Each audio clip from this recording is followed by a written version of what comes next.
Baik ya, pagi hari ini saya mau melanjutkan pembahasan kita dari kitab Wahyu, khususnya pasal 2 dan pasal 3, surat kepada 7 jemaat di Asia Kecil.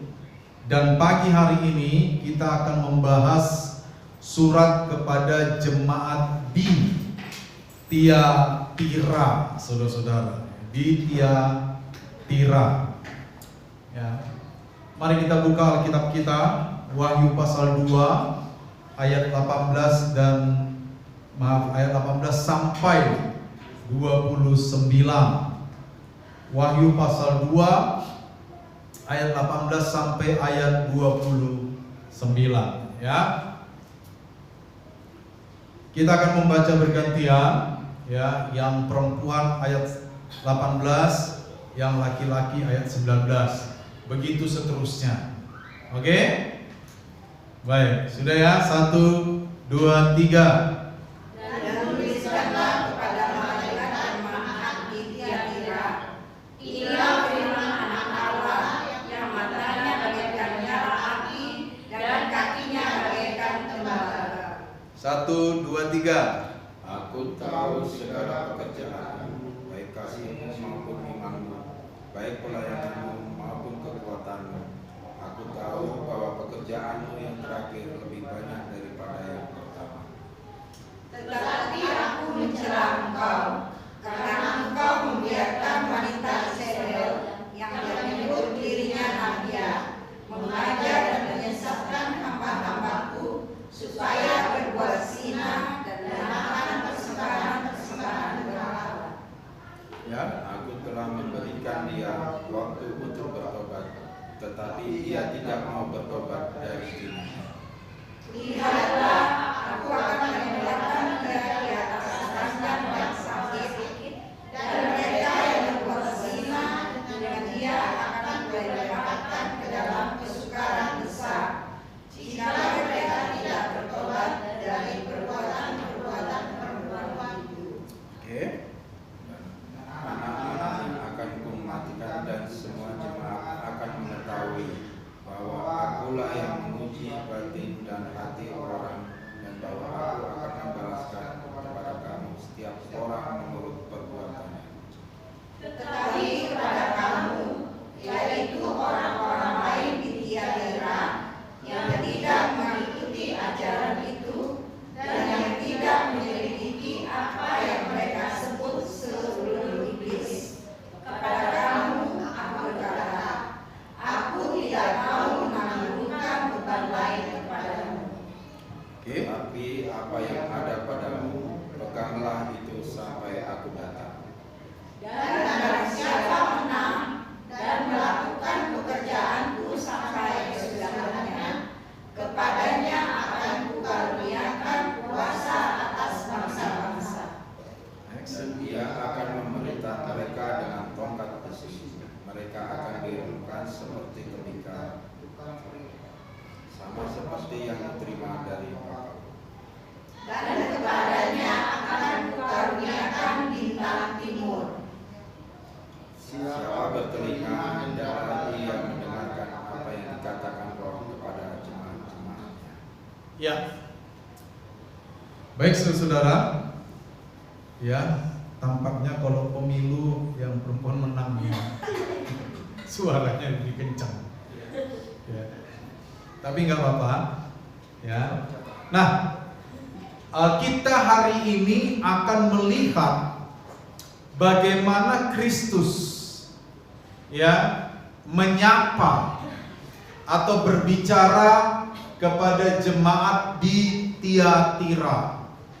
Kalau kita perhatikan nanti mulai dari Efesus, Smyrna, Pergamus, Tiatira, dan terus nanti sampai Laodikia, maka Kristus akan diperkenalkan dengan istilah-istilah yang berbeda. Ya kan?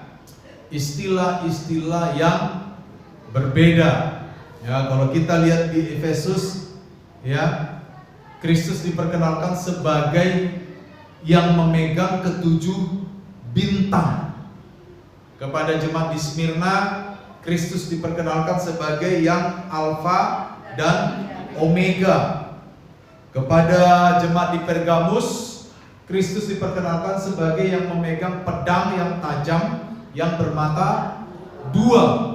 Dan kepada jemaat di Tiatira, Kristus diperkenalkan sebagai anak Allah yang matanya bagaikan nyala api, kakinya bagaikan tembaga.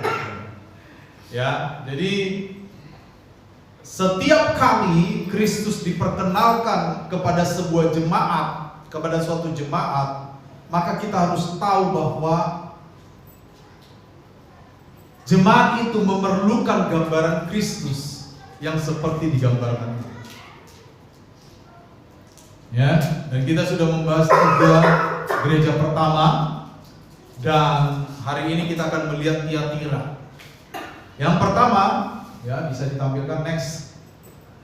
Yang pertama, kepada jemaat di Tiatira, Kristus digambarkan sebagai anak Allah. Nah, uniknya saudara-saudara, di dalam sepanjang kitab Wahyu, istilah ini hanya muncul di sini. Ya. Hanya muncul di sini. Di dalam istilah sulitnya disebut hafas, legomenon, hanya 1 kali muncul. Ya. Hanya 1 kali muncul di bagian ini saja. Itu berarti ada kekhususan, ada urgensitas, ada keterdesakan di mana jemaat di Tiatira harus mengenal Yesus sebagai anak Allah. Ya.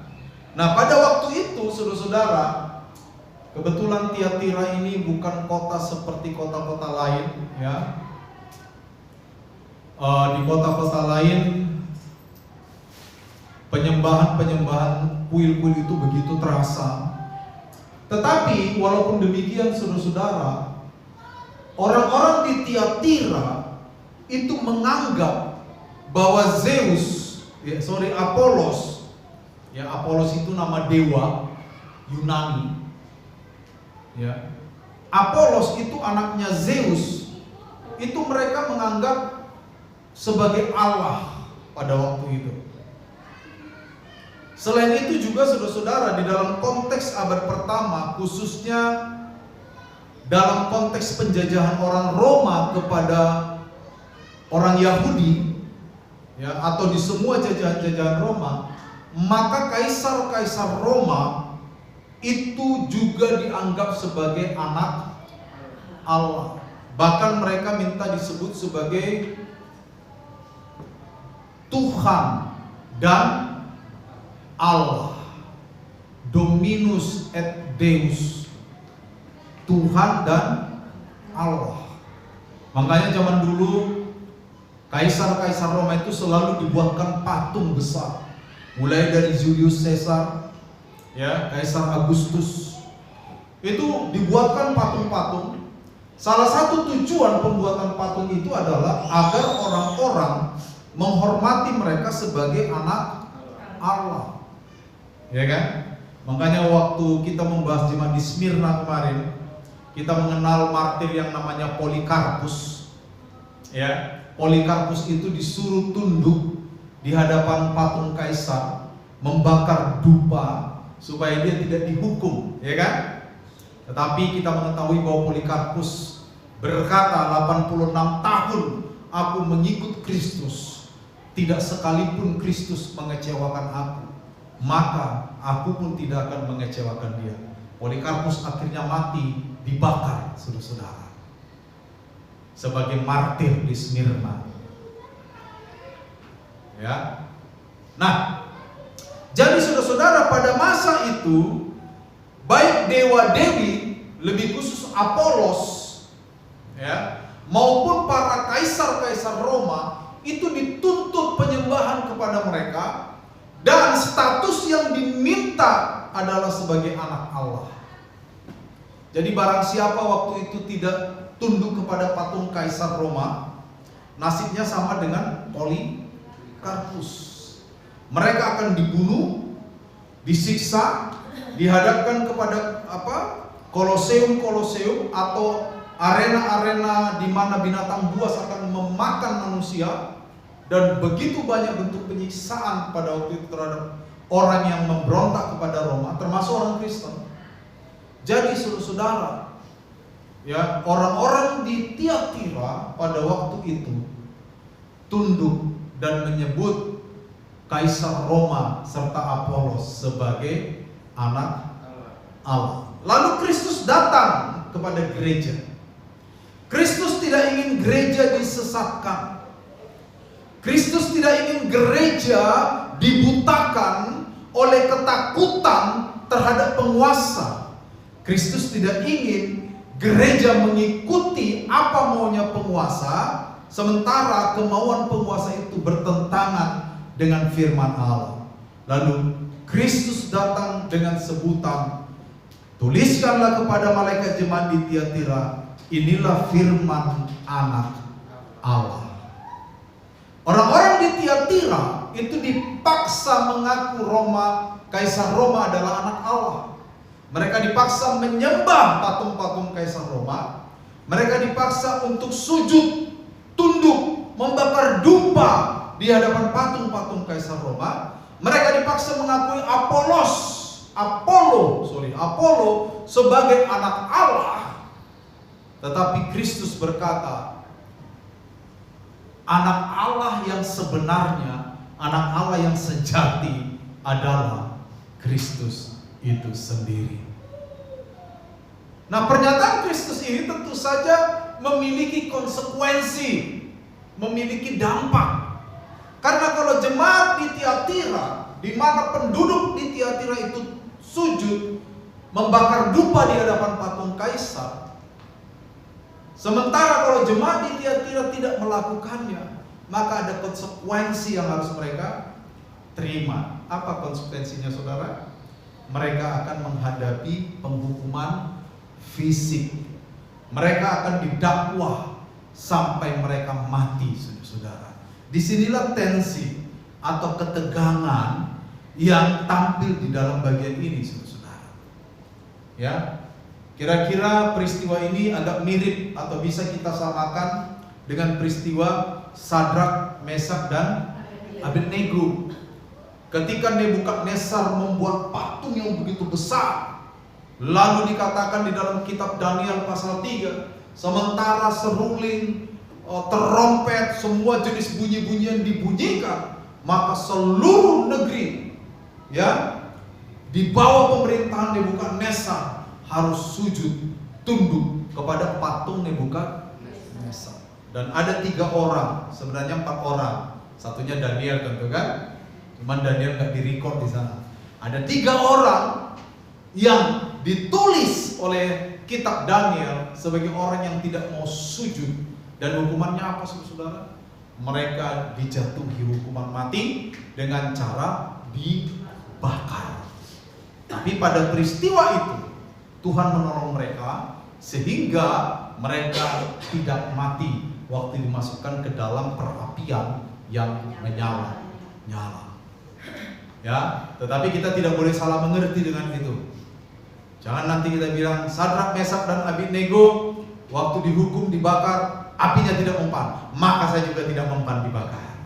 Itu aplikasi yang keliru, sesat logika itu. Ya, kenapa waktu itu Sadrak, Mesak, dan Abednego yang tidak mati? Ya karena Tuhan masih menghendaki mereka untuk hidup. Ya kan? Tuhan masih menghendaki mereka untuk hidup. Ya.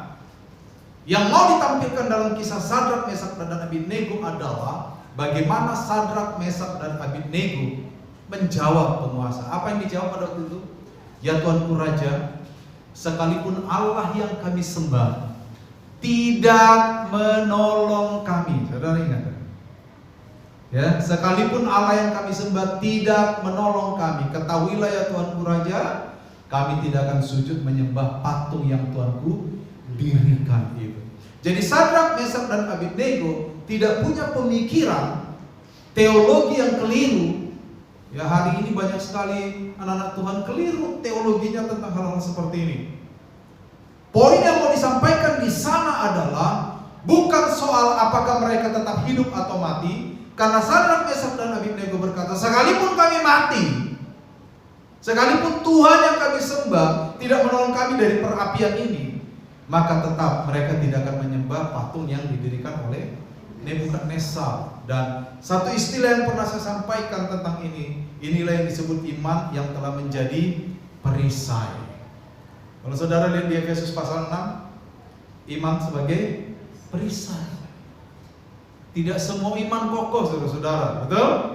Tetapi iman yang sudah menjadi perisai, ya contohnya seperti Sadrak, Mesak dan Abednego. Apapun yang terjadi, mereka tetap tidak akan menyembah patung yang didirikan oleh Nebukadnezar. Itulah yang dihadapi oleh orang-orang atau gereja di abad pertama, termasuk di Tiatira.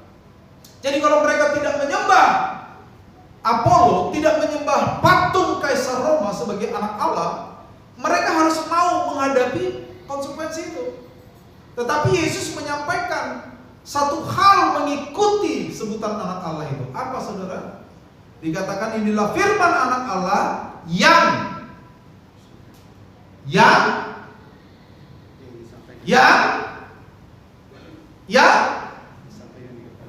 matanya bagaikan nyala. Nah, yang matanya bagaikan dan kakinya next, bro. Ya. Nah, pada waktu itu saudara-saudara, nyala api, ya, lalu kakinya tembaga, itu adalah simbol otoritas mutlak. Di Tiatira waktu itu ada seorang dewa, ya, mereka semua menganggap dewa, ya, di sana banyak sekali dewa, bahkan pengrajin besi pun ada dewanya, ya, Iron Smith God, dewa pengrajin besi. Namanya apa, saudara? Hephaestus. Ya, Hephaestus. Nah, Hephaestus ini biasanya membuat helm tembaga untuk seorang dewi perang, ya, disebut sebagai Pallas Athena. Ya, helm tembaga buatan Hephaestus itu dikenal sebagai helm terbaik di negeri itu. Sehingga apa, saudara-saudara? Ketika dewi perang, ya, Pallas Athena ini memakai helm tembaga itu, maka tidak ada yang sanggup mengalahkan dia. Makanya helm tembaga ini adalah simbol otoritas. Helm tembaga ini adalah simbol otoritas. Dan mata yang mengeluarkan api atau matanya bagaikan nyala api, itu satu paket dengan pemahaman orang-orang pada waktu itu bahwa dewi perang yang mereka kenal itu tidak akan ada yang dapat mengalahkan dia. Dia yang berhak menentukan penghakiman kepada orang-orang pada waktu itu. Lalu Kristus datang. Pertama-tama dia mengatakan bahwa dia adalah anak Allah, menentang Apollo, menentang semua kaisar Roma.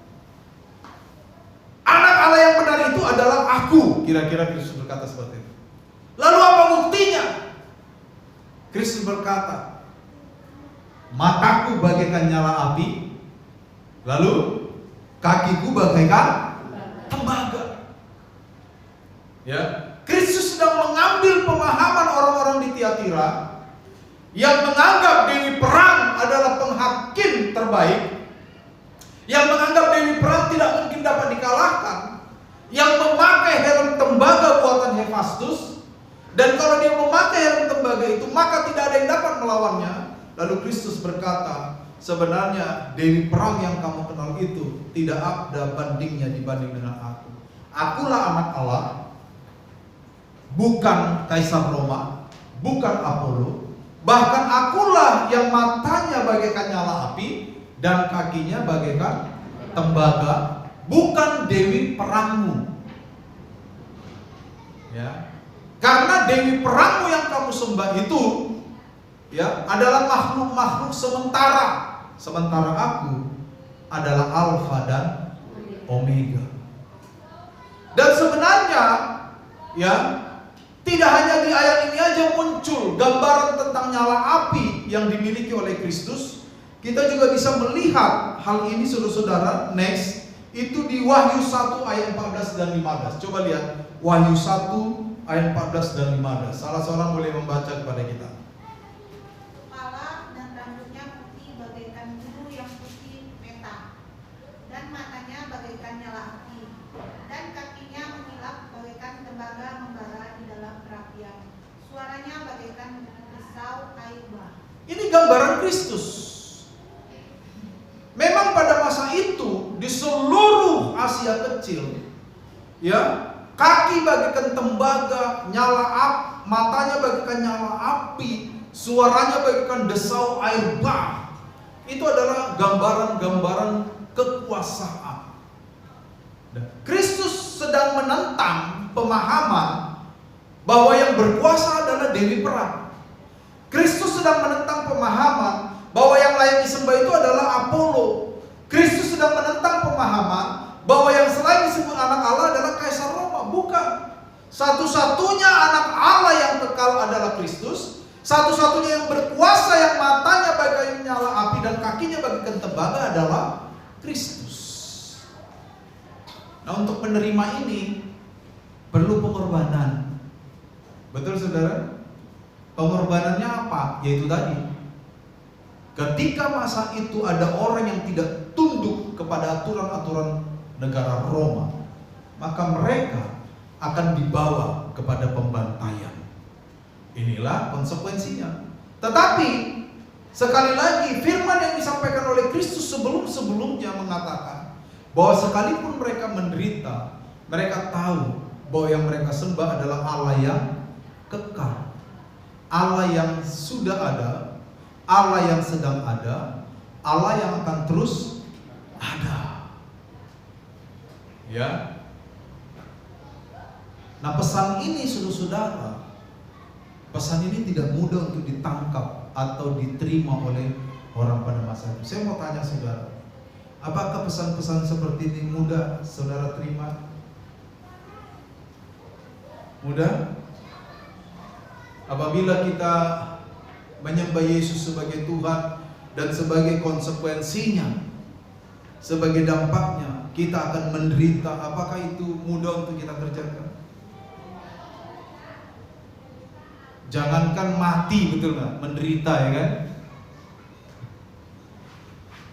Betul nggak saudara? Iya kan? Kadang-kadang kesulitan hidup aja kita udah ragu sama Tuhan, kan?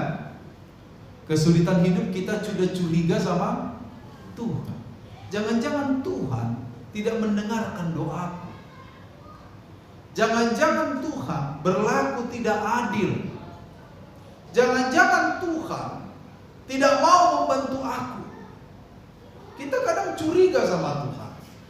Itu hanya bicara tentang kesulitan hidup. Bagaimana jika itu merujuk kepada nyawa kita? Dan ini memang tidak mudah. Kita harus mengakui ini, bahwa ini adalah sesuatu yang sangat sulit, tidak gampang untuk kita terima secara praktis dalam hidup kita. Kita perlu Roh Kudus, ya. Tidak usah jauh lah saudara, tidak usah doa kita tidak dijawab dan sebagainya. Saudara yang bekerja, jika ada yang menawarkan keuntungan yang tidak halal kepada saudara, ada godaan untuk diambil? Ada nggak? Ada kan? Betul? Kita tahu itu tidak halal. Kita harus memilih antara mengambil yang tidak halal, yang menyakiti hati Tuhan, atau tidak mendapatkan apapun dari situ tapi tetap berkenan kepada Tuhan. Kita harus memilih.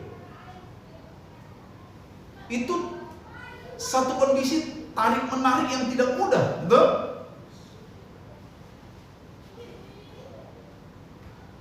Dan semua di dunia ini begitu, saudara. Orang-orang sekarang untuk ketahuan tidak jujur itu sudah tidak masalah bagi mereka. Makanya para koruptor di negara ini Itu santai saja kalau ditangkap. Senyum-senyum, bahkan kasih lambang, betul? Difoto. Gayanya ikonik. Iya kan? Tidak masalah buat mereka. Tidak ada lagi penjaga moral yang baik. Nah, orang Kristen kan tidak boleh begitu. Ya kan?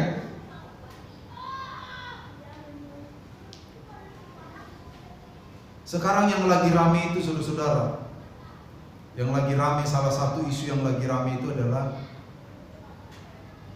hutang lari. Tahu hutang lari? Sekarang kan platform-platform media sosial banyak yang menawarkan pinjaman, betul gak? Apa itu? Misalnya, ada yang tahu? SP letter apa pinjaman bukan ya? Shopee menawarkan pinjaman, betul? Betul? Apa namanya? Es pinjam. Cair dong kalau es dipinjam. Shopee pinjam gitu. Es pinjam. Sekarang tuh lagi rame gini, sus. Saya juga waktu membaca mana nanti, segini benar orang-orangnya. Mereka pinjam ke S tadi tuh, cair tuh dana.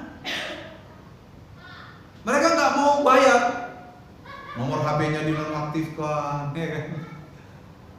Nggak bisa dilacak lagi dia. Dan mereka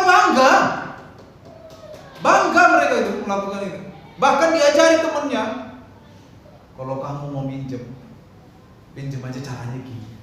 Pinjam, begitu cair, buang nomor HP-nya. Betapa bejatnya moral manusia hari ini, betul gak? Mau pilih mana, yang begitu jalan cepat atau berkenan kepada Tuhan? Gak mudah. Hari ini tantangan kita bukan dihukum mati sebagai orang Kristen, saudara. Enggak. Hari ini tantangan kita adalah bagaimana kita tetap menjaga moralitas kita seperti moralitas firman Allah. Apakah kita menganggap Tuhan adalah anak Allah atau akal kita adalah anak Allah? Tantangan kita secara prinsip sama dengan orang-orang di Tiatira. Ketika kita menganggap Yesus adalah anak Allah, konsekuensinya ada. Mungkin saja kita miskin, mungkin saja. Karena kita tidak berbuat seperti yang mereka berbuat. Saya kan pernah bilang, salah satu kekurangan kita, kalau itu bisa disebut kekurangan sebagai orang Kristen, adalah mereka di luar sana bebas berbuat apa saja, kita tidak boleh bebas berbuat apa saja. Itu saja, betul kan? Ya kan? Kita ada di dalam bingkai yang membatasi kita. Sekarang pertanyaannya, siapa yang akan menjadi anak Allah bagi kita? Apakah kesenangan kita atau tetap Yesus yang menjadi anak Allah bagi kita? Ada dampaknya. Kalau Yesus tetap menjadi anak Allah bagi kita, temanmu dapat uang tilep seorang 10 juta, kamu gak dapat apapun. Yang itu kan? Betul? Kalau Yesus tetap menjadi anak Allah, temanmu nipu di Shopee, misal lo ya, dia minjem, gak mau bayar, kamu gak boleh begitu. Kalau pinjem ya bayar, betul gak? Itu. Kalau kita menjadikan Yesus anak Allah, ya kan? Kalau kamu ngutang di orang, ya ingat, bayar. Itu moralitas anak Tuhan, saudara. Ya kan? Kalau yang bukan anak Allah, dia lebih galak ketika ditagih. Itu bukan anak Allah ya. Waktu ditagih dia lebih galak. Ya kan? Uang segitu aja kamu persoalkan. Kok dipersoalkan?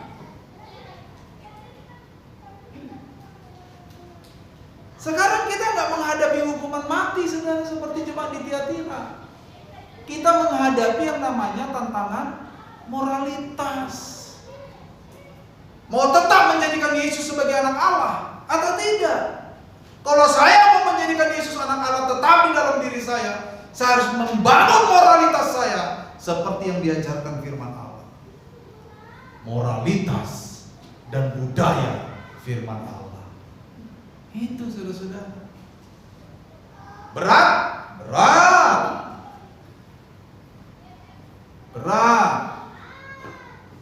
Karena kalau kita tidak demikian, kita sama dengan orang-orang di abad pertama yang menyembah Apollo, yang menyembah dan membakar dupa di depan kaisar-kaisar Roma. Sama kita. Memang hari ini kita tidak membakar dupa, tapi kita mengikuti dalam tanda kutip anak Allah yang lain, yang palsu. Apa itu? Nafsu kita, ya kan? Kebejatan kita, ya kan? Dan lain-lain. Kita mengikuti itu. Ingat saudara, salah satu perbedaan besar antara orang percaya dengan yang bukan percaya adalah orang percaya dibatasi oleh bingkai yang tebal. Kalau orang yang bukan percaya boleh melakukan A, B, dan C yang tidak berkenan kepada Tuhan, kita tidak boleh. Kita tidak boleh. Bayangkan. Kita diatur oleh moralitas firman Allah yang jelas. Jangan berbohong, jangan berdusta, jangan berzina, jangan menjadi saksi dusta, jangan mengingini milik sesamamu, ya kan? Jangan membunuh. Ingat, kuduskan hari Sabat. Jangan memakai nama Allah dengan sembarangan. Jangan ada bagimu Allah lain di hadapanku. Jangan menyembah patung-patung apapun yang ada di bumi, di bawah bumi, dimanapun. Jangan membuat bentuk-bentuk seperti itu. Jangan. Itu moralitas kita. Kalau orang di luar Tuhan melakukan itu, karena mereka tidak diikat moralitas firman Tuhan, mereka menyembah anak Allah yang lain. Makanya waktu Yosua mau pensiun, tahu Yosua? Bukan Yosua putar-putar. Yosua yang ada kita, waktu dia mau pensiun apa dia bilang? Apa waktu dia mau pensiun? Yosua 24 dia bilang apa? Hari ini pilihlah kepada siapa kamu akan beribadah. Kepada Allah yang kepadanya nenek moyangmu menyembah, atau kepada dewa-dewa. Lalu Yosua mengatakan, tetapi aku dan seisi rumahku akan tetap beribadah kepada Tuhan. Menentukan siapa yang kita sembah itu pilihan, saudara-saudara. Pilihan itu. Dan pilihan itu sadar kita buat. Menentukan siapa yang menjadi Tuhan bagiku itu pilihan. Itu pilihan.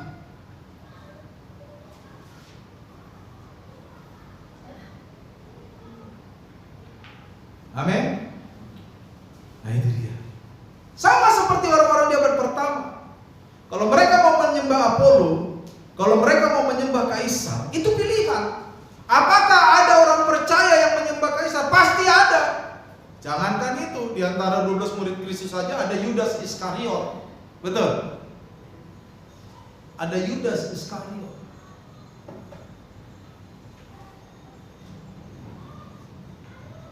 Ya.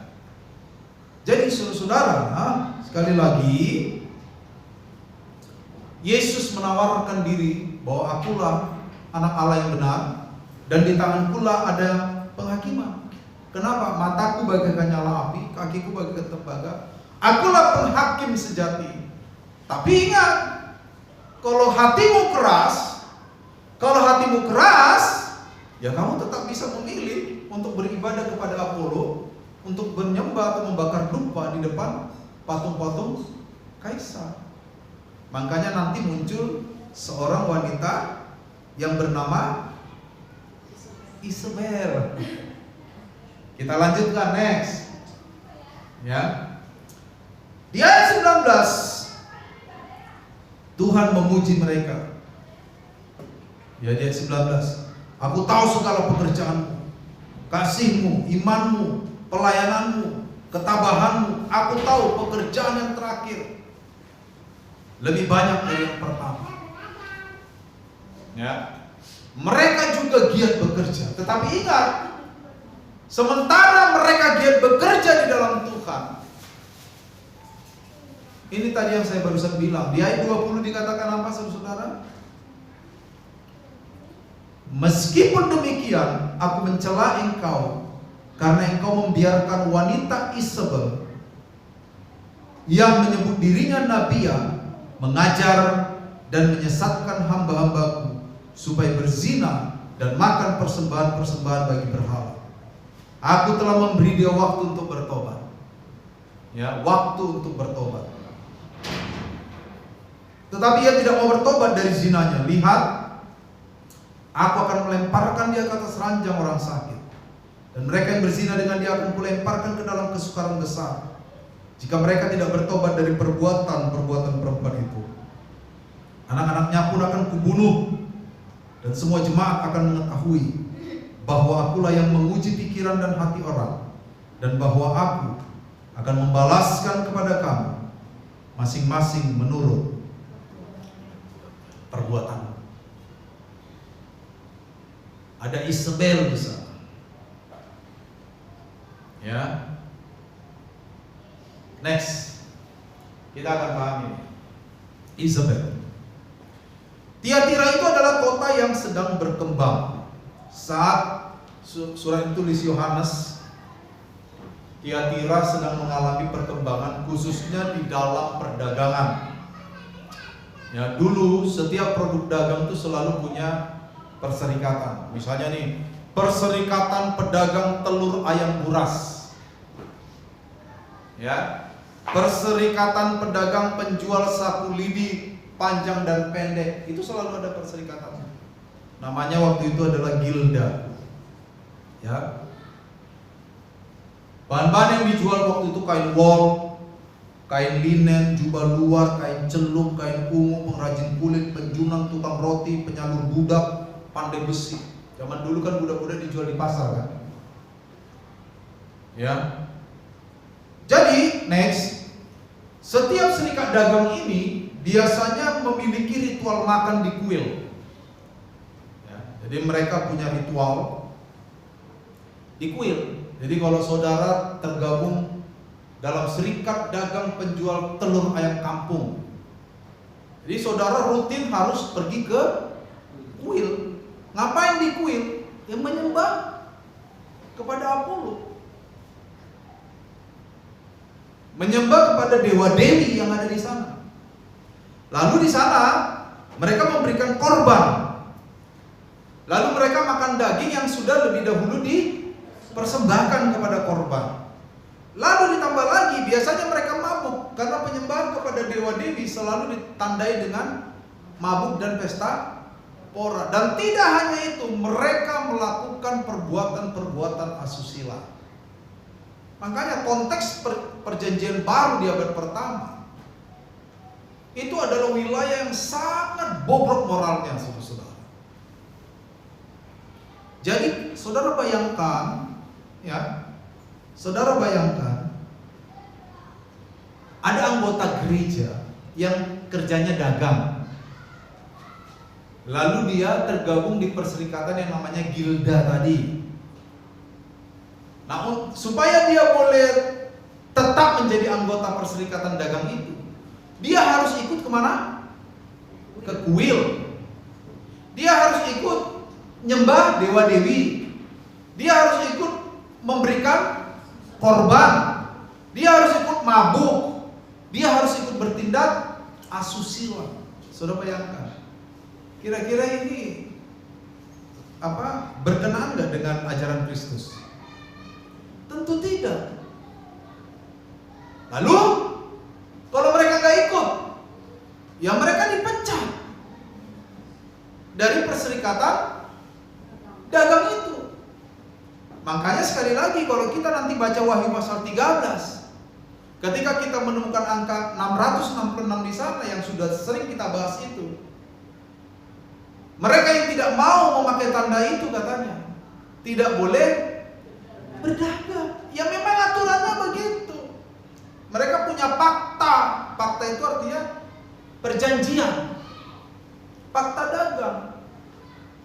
Kalau kamu tidak mau mengikuti aturan-aturan ini, kamu nggak mau ikut ke kuil karena kamu Kristen, kamu nggak mau mabuk, nggak mau berbuat asusila, nggak mau memberikan persembahan kepada dewa dewi, kamu keluar aja dari gilda. Ini ada fakta dagangnya kok. Ya udah nggak apa-apa, tapi kamu keluar. Artinya orang-orang Kristen waktu itu menghadapi konsekuensi apa? Ekonomi sulit. Kalau mereka tetap menganggap Yesus adalah Tuhan, mereka ekonominya sulit. Tapi kalau mereka mau ekonomi baik, mereka harus melanggar semua kekudusan Tuhan. Ini kan pilihan kan? Pilihan ini berat.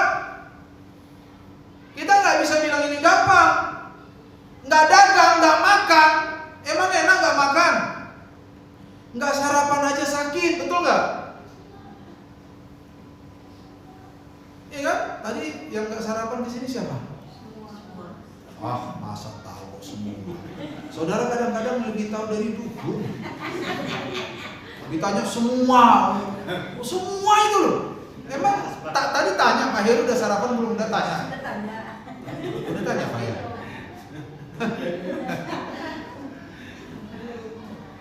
Ya kan? Sama berarti saya juga belum. Iya kan? Kalau tetap ikut dalam perserikatan atau gilda itu, tidak makan. Makan tetapi melanggar kekudusan Allah. Ini kan dilema. Ya kalau cuma 2 dilema, kalau 3 trilema. Loh ya kan? Banyak itu. Yang dihadapi itu banyak. Saudara bisa bayangkan itu. Tidak mudah mempertahankan iman itu, nggak mudah saudara. Nggak mudah. Ya.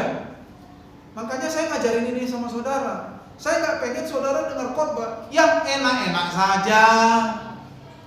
Saya juga harus memberikan kenyataan bahwa mengikut Tuhan juga bisa menderita. Itu bisa. Supaya kita siap, betul nggak? Kita nggak tahu tahun depan apa masih bisa loh gereja-gereja di Indonesia ini. Kita nggak tahu. Siapa menjamin tahun depan gereja masih boleh berdiri? Ada? Nggak ada yang menjamin. Kalau gereja sudah tidak bisa berdiri, dan kita harus beribadah di sungai-sungai, di gua-gua, bagaimana? Jangankan begitu, gereja ada aja jarang datang Pak saya Pak. Gimana di sungai Pak?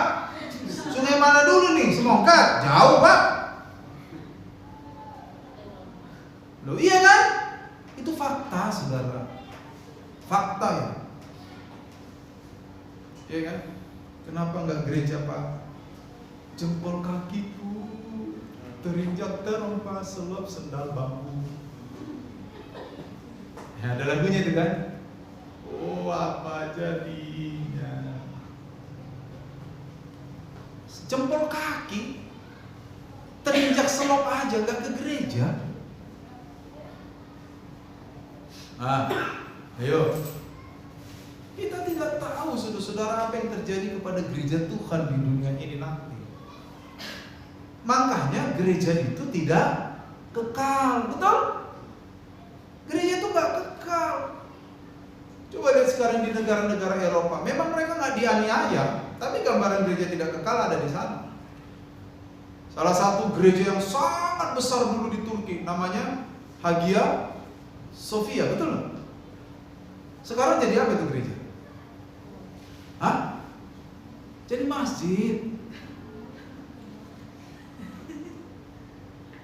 Besar sekali gereja itu, indah, tinggi ukirannya itu ukiran abad-abad pertengahan.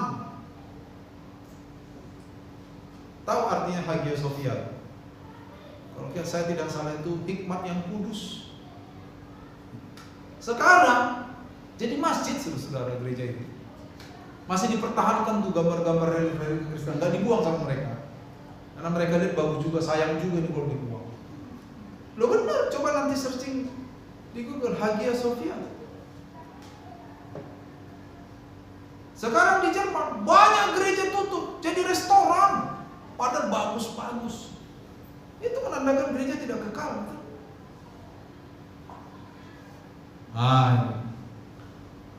Iman kita yang kekal. Makanya dididik mulai sekarang. Ya. Jadi saudara-saudara,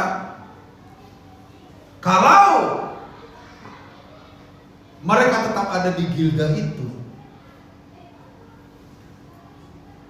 mereka bisa datang, tapi melanggar kekudusan Tuhan. Lalu apa yang Isabel ajarkan? Next.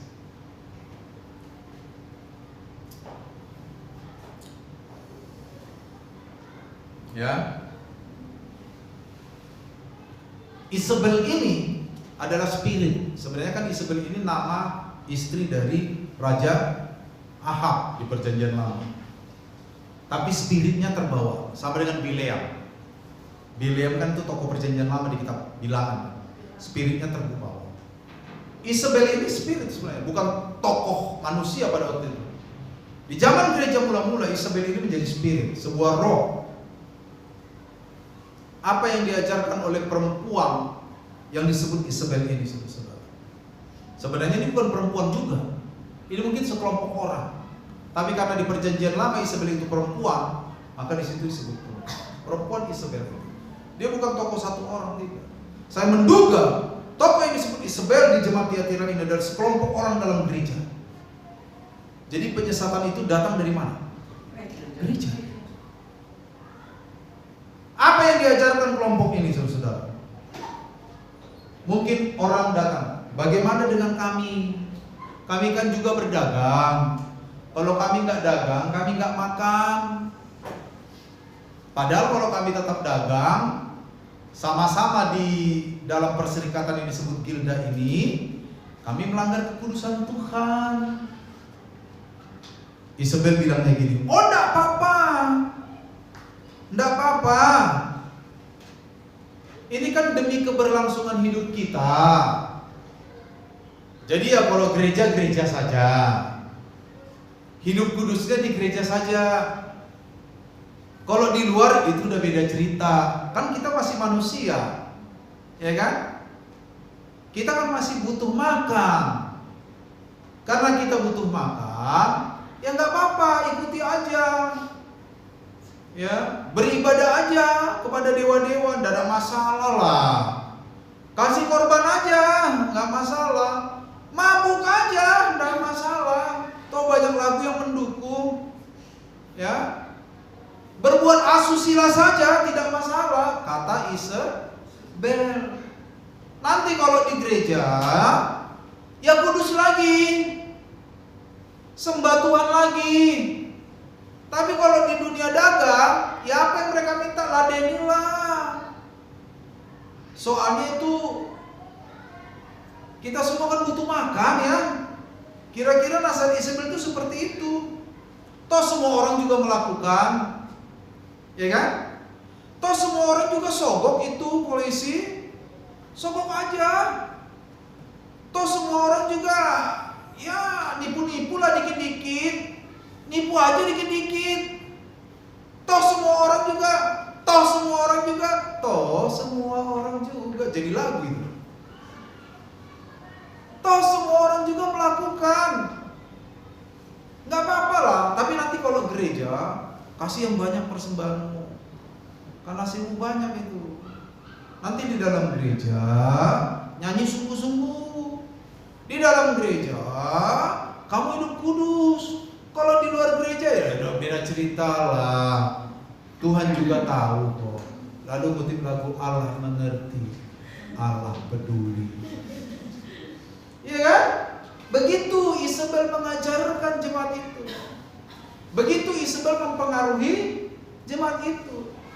Intinya Isabel kompromi, mengajak mereka kompromi. Isabel mengajarkan dua dunia yang sama sekali berbeda dan bertentangan. Dunia gereja dan dunia dagang. Kalau kamu di gereja, ya jelas kamu harus hidup kudus. Harus senyum yang rapi. Bila penting senyum itu dikasih urut-urutannya. Ya kan? Pertama alisnya naik sebelah. Ya kan? Hidungnya agak disenggol, ya kan? baru bibirnya dibuka. Jadi gini, ulang. Nah, begitu saudara. Tapi di luar gereja ya nggak apa-apa, kata Isabel mengajarkan kompromi. Isabel menafikan atau menyangkali bahwa tindakan seperti itu akan mendatangkan penghakiman dari Allah. Ingat tadi di ayat di awal apa? Akulah anak Allah yang matanya bagaikan nyala api dan kakinya bagaikan tembaga. Akulah anak Allah yang kudus yang akan menghakimi menurut perbuatanmu. Karena itu tadi yang kita baca kan. Tapi Isabel menyangkal itu.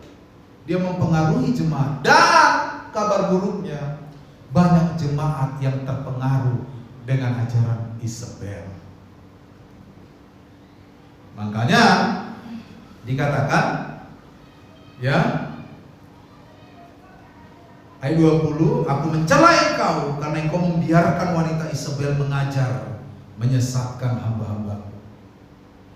Makanya saudara-saudara, saya tidak menuduh orang Isabel, tetapi saya tidak mau memberikan mimbar ini kepada sembarang orang. Ya, kepada sembarang orang yang mengaku pendeta, ya di kota lain aktif mengajar, susah betulinnya kalau salah. Betul saudara? Susah betulinnya. Karena jemaat ini kadang-kadang mana yang lebih enak itu yang dia nggak benar, betul nggak? Bilang aja betul, betul nggak? Mana yang lebih enak itu yang nggak benar. Sekarang kenapa jemaat di Indonesia sering bertengkar? Karena semua sama-sama nonton YouTube, betul? Ada yang bilang ke gereja itu wajib, ada yang bilang ke gereja itu masalah hati. Itu aja udah bertengkar orang-orang. Ada yang bahas perpuluhan itu wajib, ada yang bahas perpuluhan itu hanya untuk memperkaya pendeta. Bertengkar orang-orang, betul? Bukan hanya pendeta gereja yang ngomong gitu, pendeta-pendeta senior bertengkar. Betul? Ada yang bilang kita harus mendahulukan Tuhan ketimbang keluarga. Ada yang bilang kita harus mendahulukan keluarga ketimbang Tuhan. Wah, macam-macam. Nah, betulin yang gitu-gitu yang susah. Kalau sembarangan orang khotbah di sini. Makanya saudara jangan protes. Kalau yang khotbah tiap minggu saya bosan pasti. Jangankan saudara, saya tuh bosan lihat saudara kadang-kadang.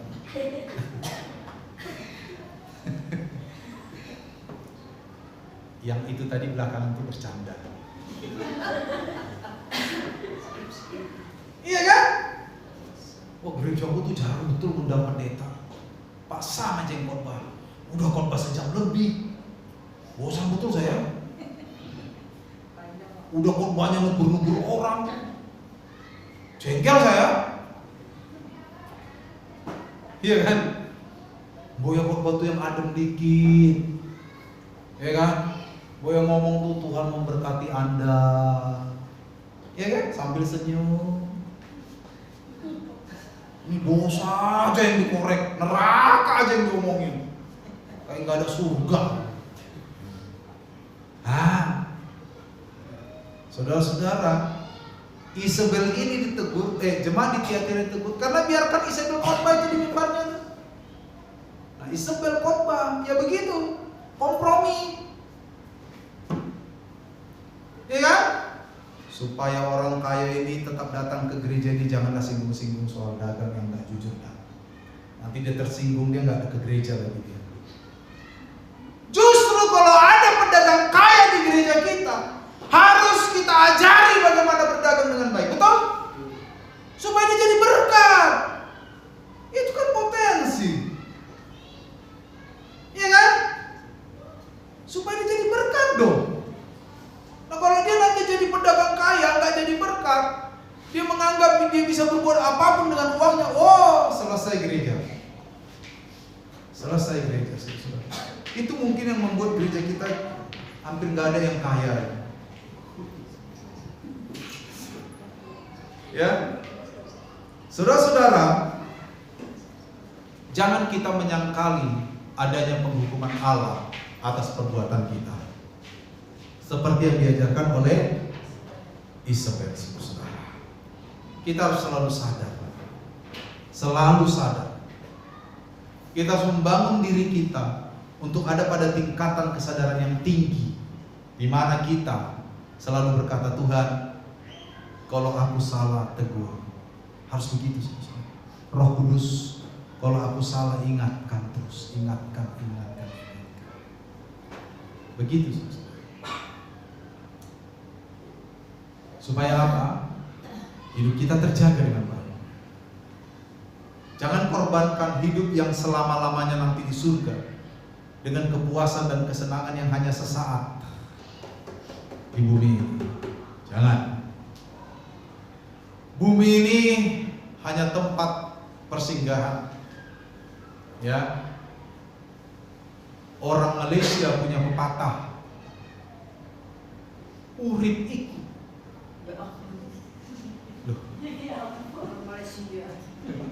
Di Malaysia itu juga banyak orang Jawa, Om. Saya tahu di daerah apa itu kerja di sawit itu banyak orang Jawa, ya kan? Iya kan, Om? Om kan pernah di Malaysia kan? Banyak orang Jawa. Hanya numpang ngombe. Oh, mampir ngombe. Itu kata orang Malaysia. Tepatnya orang Jawa yang merantau ke Malaysia. Urip itu mampir ngombe, artinya hidup itu singkat, cuma seperti orang mampir ngopi. Emang ada orang yang mampir ngopi seharian? Diusir dong. Kelamaan dulu. Weh, kerja weh. Ngopi kok lama betul. Iya kan? Jangan korbankan kehidupan kekal hanya dengan yang mampir ngombe tadi. Ya, jangan kompromi, saudara. Tetap setia, kudus. Anak Allah, pahami bahwa Yesus adalah anak Allah yang matanya bagaikan nyala api, kakinya bagaikan tembaga, yang memegang otoritas atas hidup kita, bukan dewi perang. Terakhir, dikatakan mereka yang tidak mengikuti ajaran Isabel, katanya pegang terus apa yang ada padamu, artinya tetap setia. Ya, aku akan memberikan kuasa atas bangsa-bangsa dan akan memberikan upah bintang timur. Siapa bintang timur itu? Yesus. Yesus. Ya, Yesus itu bintang timur. Artinya kita akan hidup bersama dengan Tuhan Yesus. Dan setiap kali surat ini ditulis, selalu dikaitkan dengan kehidupan kekal. Selalu dikaitkan dengan kehidupan kekal. Tuhan memberkati.